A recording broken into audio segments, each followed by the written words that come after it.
up. The big question this morning: what did the president say to a foreign leader that was so troubling that it prompted an intelligence official to file a formal complaint? I'm talking about a whistleblower. And why is the director of national intelligence refusing to pass that complaint on to Congress? Those questions are at the heart of new reporting from the Washington Post and NBC News that lays out the kind of scenario that could be the plot of a spy novel. As we speak, the Inspector General of the intelligence community is briefing the House Intelligence Committee. We will be watching to see if any new information comes out of that. But here's what we do know. According to NBC News, the whistleblower's complaint stems from a phone call the president made earlier this summer. According to the Post, the conversation was with a foreign leader, and according to former officials, included some sort of promise. We know the Inspector General deemed the complaint both credible and troubling enough to be considered a matter of urgent concern, and he passed that information on to the acting director of national intelligence, Joseph Maguire. But that is where things went off track. Listen up. Democrats say the law requires the DNI to forward that complaint to the Congressional Intelligence Committees. But that has not happened. Instead, the DNI is refusing to share the details with lawmakers, prompting several days of very harsh criticism from Intelligence Committee Chairperson Adam Schiff. According to Schiff, the DNI says he was under orders to withhold the complaint. And Schiff is suggesting those orders are coming straight from the White House. According to the Director of National Intelligence, the reason he's not acting to provide it, even though the statute mandates that he do so, is because he is being instructed not to. That this involved a higher authority, someone above the DNI. Well, there are only a few people above the DNI. And to that, I've got questions. I want to bring in two men who have exclusive reporting on this story. Ken Delaney, and he covers national security and intelligence for us at NBC, and Shane Harris, part of the team that first broke the story for the Washington Post. Shane, let's start with you. We do not know who the whistleblower is. We do not know what the president said, and we do not know who he was talking to. Have you made any progress in answering these really important questions? Well, not yet, but we're working on it, as I'm sure Ken is too. But what we know right there, Stephanie, it's important to emphasize just how extraordinary this really is, just this little bit.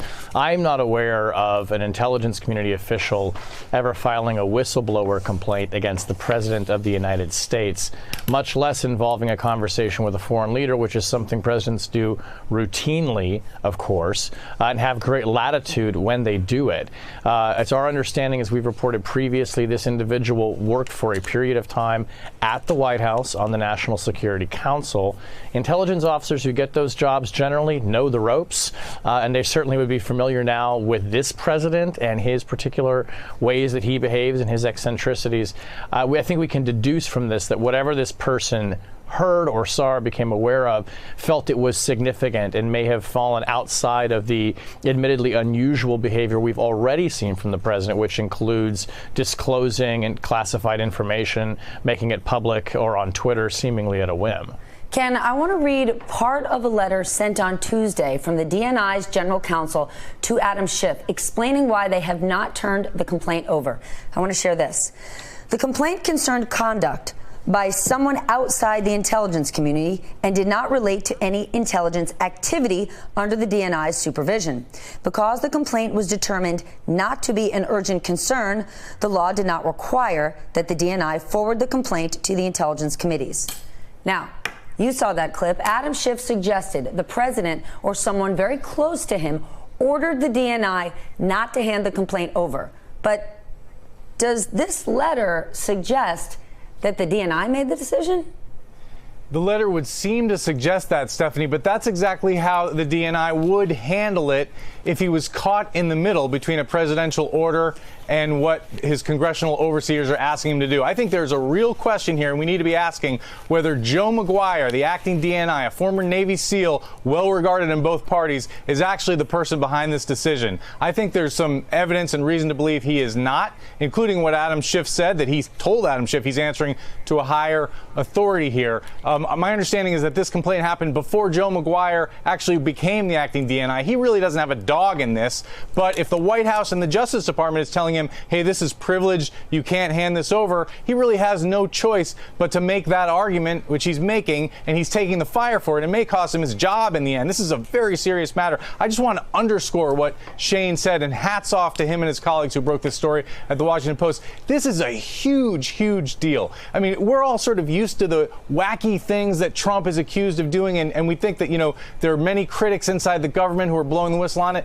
Intelligence officials who work at the NSC do not normally criticize policy decisions or even strange actions by the president. In order for an intelligence officer to have filed this complaint with the Inspector General, it must have been something extraordinary, something so beyond the pale that this person felt that they had to write it down and send it up the channels, knowing the implications of that. And as Shane said, there is no precedent for this in the history of the United States. All right, two-parter. Shane, what do you think it could be, and where is Joe Maguire now? Well, we're purely speculating here, and it gets a little bit risky to do so. But I think maybe we could say one thing I feel that it likely is not. This does not seem like a disclosure of classified information. And again, we know that the president is allowed to do that, even when many people might feel that it's very poorly advised or even counter to U.S. national interests. There was a promise made which suggests, given that it's Donald Trump or, frankly, any senior official in government, some kind of negotiation, perhaps. So one big question is, was there a trade involved? Was there a quid pro quo or something like that? Was there a promise to be made about a policy being changed or the way that we do things being changed? And as for where Joe Maguire is right now, I mean, I think Ken nailed it. I mean, Joe Maguire, I think, is stuck in the middle of a situation. He did not expect to be DNI. I don't think he wanted to be, frankly, the acting DNI. Right now, he is preparing to go up to Congress a week from today. He is slated to give testimony in open session. I'll be very curious to see whether that actually happens. But I think he probably finds himself in the middle, frankly, of kind of a political battle and a very peculiar situation that nothing would have prepared him for. Ken, last point to you. Clearly, you are stressing how out of the ordinary this is. What else do we need to know? Well, the person who's endorsing this complaint, the Inspector General of the intelligence community, is a career Justice Department official, a nonpartisan person. He is on the Hill today testifying in closed session.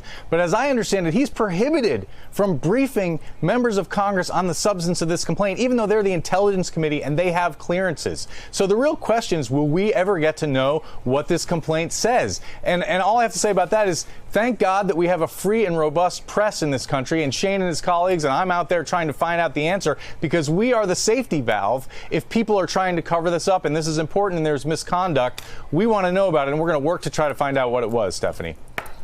No doubt you are. Thank you both very much. Great reporting. I want to dig a little deeper. We know what happened.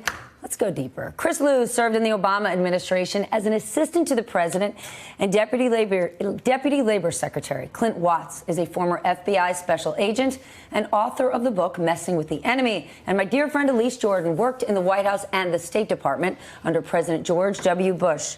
Clint, inevitably, people are going to say this is purely political. I can already hear people saying this is all about the deep state out to get the president. In your mind, what kind of information, what kind of conversation would have been had that would prompt this kind of whistleblowing? I can't imagine anything that wasn't serious. We just saw this entire Mueller investigation, right? 2+ years. We saw all the fallout from it, how it's damaged the FBI, how operations run inside our government. I can't believe that an intelligence official, it has to be someone at a very high level. They have to have been concerned to such a level to want to bring this whistleblower complaint, and I'm sure they knew that this would create an extraordinary ripple effect inside government. I think what's also essential in this is, again, we're seeing an untested system. Once again, in the Trump administration, we've seen rules that have been put in place that have never really been challenged, used, or employed. This whistleblowing statute, let's think back. Why was this put in there? This week, we see who has a book out, Edward Snowden. And what was his complaint? That there was not a whistleblower pathway to bring issues forward inside the government. Well, we're seeing this being employed, and what's happened? It's falling in the middle again, right? No one really knows what the role is in it. We have an acting official who was just brought in within the last year to be the director of the National Counterterrorism Center. He's trying to figure out, does he have any authority for people outside of his purview? Is this an intelligence activity? If it's something that, if it's coming from the White House oftentimes, doesn't really fall under his activity. So what is the pathway to bring these revelations forward so that there is oversight in Congress? And again, we're seeing the executive branch and the legislative branch in terms of oversight clashing on intelligence, and there is no clear pathway forward.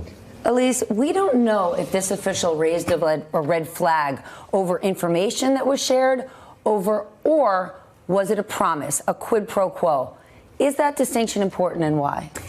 I think the distinction is important because it changes how the intelligence community categorizes what President Trump has done. And it is uncharted waters when the president is acting not in concert with the national security apparatus that he is charged to oversee. And when he is going separately and forging his own path that might be contrary to the national interest of the United States as judged by this whistleblower, that's why this is just such a jaw-dropping accusation. Chris, is it within the president's rights to tell the DNI to not hand the complaint over if, I don't know, it includes classified or privileged information that we wouldn't want out there? Stephanie, let me just add this. You know, I served in the Obama White House for the first 4 years, and I sat in a lot of classified meetings managing the president's cabinet. I just want to stress how unprecedented this is. And what's important here is that the statute is pretty clear, is that when an urgent concern, and that's the phrase, an urgent concern is raised, that needs to be submitted to Congress. And what the definition of urgent concern is, a flagrant abuse or violation of the law that goes beyond an ordinary policy difference. That's why what's happening here is so extraordinary.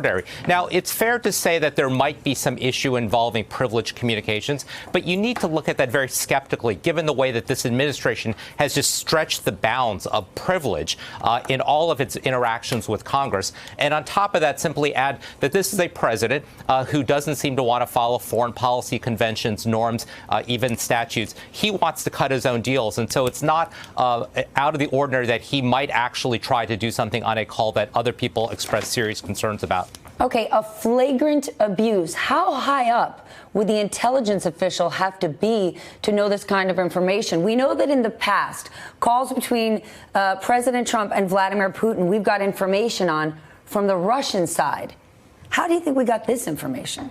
It has to be someone at the highest levels of government, I think, to do this, because it has to be either through an intercepted call or somebody that's seen the review of those calls, like Elise was talking about, somewhere in the White House. What kind of person? I'm just thinking, if it's a flagrant abuse, that would be a senior person. Yeah, and what makes me kind of lean that direction as well is the IG for the DNI, right? Atkinson. He said initially his assessment was this was of urgent concern. At least that's what the reporting says. For him to trigger that he needs to elevate this and that it needs to go through the process of a whistleblower complaint seems to be two things. One, the issue has to be extremely important, but also the person delivering the message has to be highly informed about the context of what's going on. It can't just be, oh, I overheard something and this is what I think is going on. It obviously went through some evaluation at some point to be brought up to that level initially that the DNI was expected to review it. Here's the thing, though. The White House has had, I'm going to call it extraordinary success in keeping potentially explosive information out of the public eye, whether it's withholding documents, getting people not to testify. We've seen it for days, weeks, months. What do you think this time is going to be different, Elise? Well, we still don't know what President Trump discussed with Vladimir Putin in Helsinki. We still don't know. Exactly. I feel like this is different just because this whistleblower is truly raising hell about it. I mean, this is putting your reputation, your career, you're going up against literally the most powerful person in the world, accusing the president of practically treason, of breaking the law at the very least. Like, this is not a low-hanging accusation. And I think it's important, Stephanie, the whistleblower's decision in this Think about it. This isn't 2016, 2017, where people were being taken down. Essentially, the administration was challenging people inside their own government, knocking people out based on text messages and things. Whoever did this knew exactly what they were doing whenever they raised the concern. That is true, but, and I ask you, Chris, last question, is there a chance Democrats are overplaying their hand here? We know that the DNI's general counsel said that they determined this was not an urgent matter. Well, what's important here is that the Inspector General, who reports basically to Congress, said that it does raise an urgent concern. That person's a career official. You've got an acting DNI who is also a career official. When you're dealing with national security matters, yes, obviously Congress needs to be worried about overplaying this. But I think this takes it into a completely different realm than the other oversight that Congress has been conducting over the last 2 years. All right. I don't know if it's unprecedented, but it certainly is a whole other level. Thank you all so much. Definitely got us smarter on this very important story. Hey there, I'm Chris Hayes from MSNBC. Thanks for watching MSNBC on YouTube. If you want to keep up to date with the videos we're putting out, you can click subscribe just below me or click over on this list to see lots of other great videos.